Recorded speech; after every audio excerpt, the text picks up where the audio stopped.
truck arrives, and then suddenly they fire guns, they take out the two person in the truck, and then it's very violent, very violent.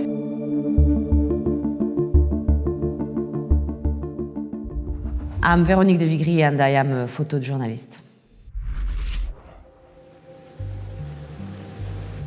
Here, we are in Amazonia, in Brazil, in 2019. Since Bolsonaro was president, the Amazonian forest has been exploited like never before, and indigenous people are the only ones fighting against illegal loggers. It's a total disaster, not only for Brazil, but for the world, to see this forest disappearing. Here we are with the Guajajara tribe, who organize themselves as the defenders of the forest. This part is totally for the indigenous people of Guajajara tribe, so nobody is supposed to be there. We are on the road with them. They are patrolling the forest, and suddenly they get really tense. Paulino hears something and is like, a truck is coming. On this picture you can see the group armed and ready to fight. Paulino has his hand on the gun, ready to shoot.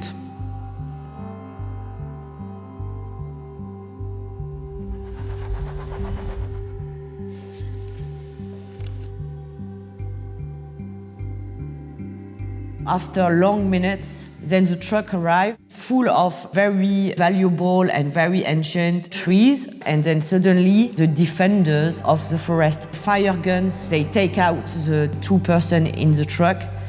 Then it's very violent, very violent. The old guy that we can see who has a gun on his head is crying, begging them not to be killed. They told us, we are not going to kill them, don't worry, but we need them to believe that they are going to be killed. The Guajajara tribe, they told us at the beginning, they were saying in a kind of nice way, you should not be there, but there was no impact on illegal logging. They explained to us that they had no choice, that they have to do this. After that, the defenders put some fuel on the truck. Here we saw the truck on fire with Paulino being filmed because they want to show to the illegal loggers that if they come, that's what's going to happen to them, like the sign of victory.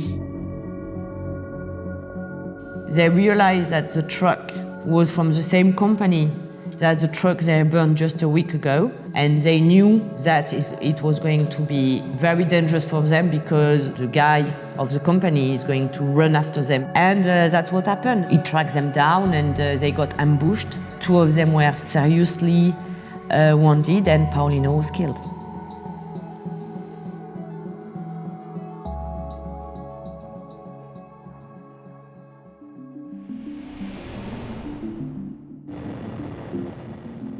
So the first time I met with the Taliban, it was in 2006. From 2006, I think every year I was meeting them. This is taken just after Taliban took control of all the country. So this is a police station near the airport, and they are acting as if they were a legitimate police. But for me, it was very strange because I've always seen them in their territories, but suddenly they're king of Kabul. That's what I wanted to express with these pictures, to show them as the king of the city. Sitting in this really worn-out armchair, a bit like if he's on a throne, but a very cheap one. You can see in their face and in their look that even them are still shocked or amazed to be there.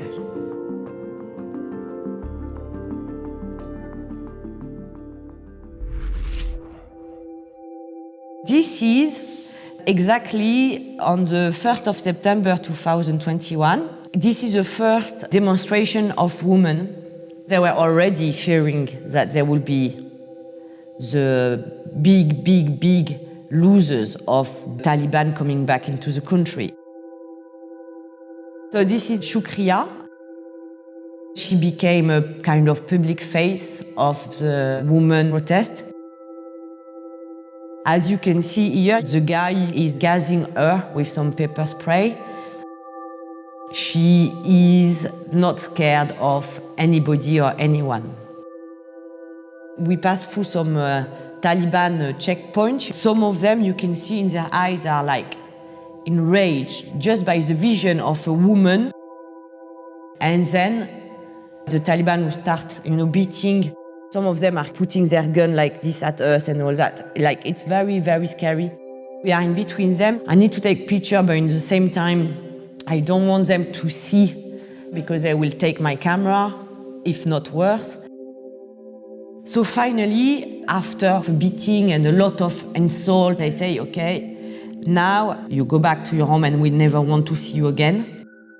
They are really badass women. I'm amazed by their courage.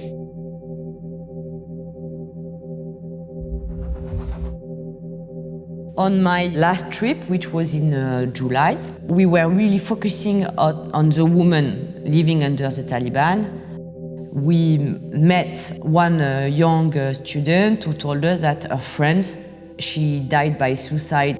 Her mother wanted to speak with us and hit her in front of the grave of her daughter.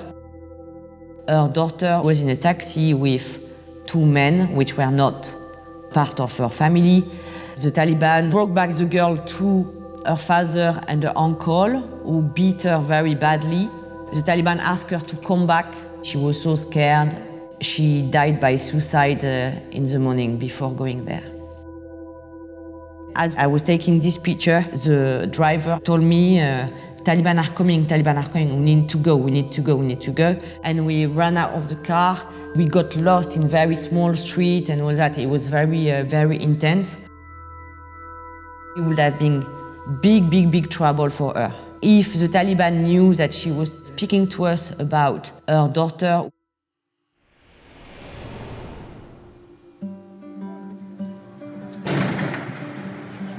North of Yemen is controlled by Houthis, and all the sky of Yemen is controlled by Saudi Arabia, who doesn't want any kind of press attention on what's happening in North Yemen. In 2017, we managed to go to Aden, which is in the south of the country, and illegally being driven to Sana'a in the North Yemen. And when we arrived there, the Ministry of Information want to control exactly what you are going to report on. They told us you are not allowed to leave the hotel without our permission. In this picture, you see Amatullah, who is 17 years old, and her ministers. In Yemen, there is a Ministry of Children. For example, she used to go to the front line and she will negotiate with the general, so they bring back the child soldiers. She told us, me and my minister, we can help you to make true report of what's happening in Yemen. She hired us in her house. We were able to work for a few days. Thanks to her and her ministers, we could go around the country and have an understanding of what was happening there.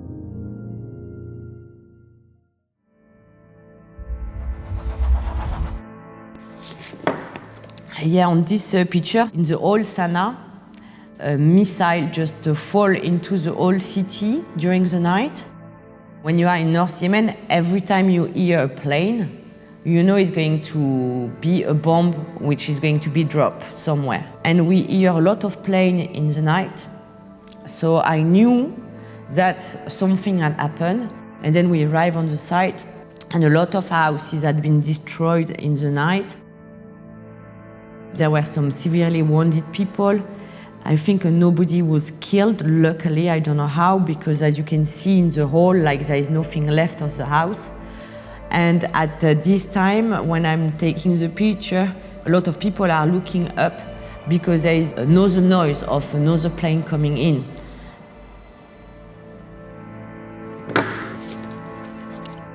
The body looks like the body of a little girl wearing a heart-shaped vest in a bag. It looks like a very small dead body. But no, she was not dead. She was sleeping and put herself in a bag to keep herself from the cold.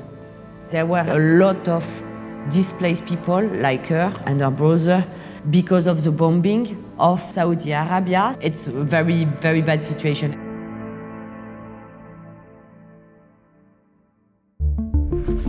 When I started this job, I thought that with a picture you could change a lot of things. I'm not sure about that anymore, but what I'm sure of is like, with this picture, we could never say anymore that we didn't know. And for me, this is important.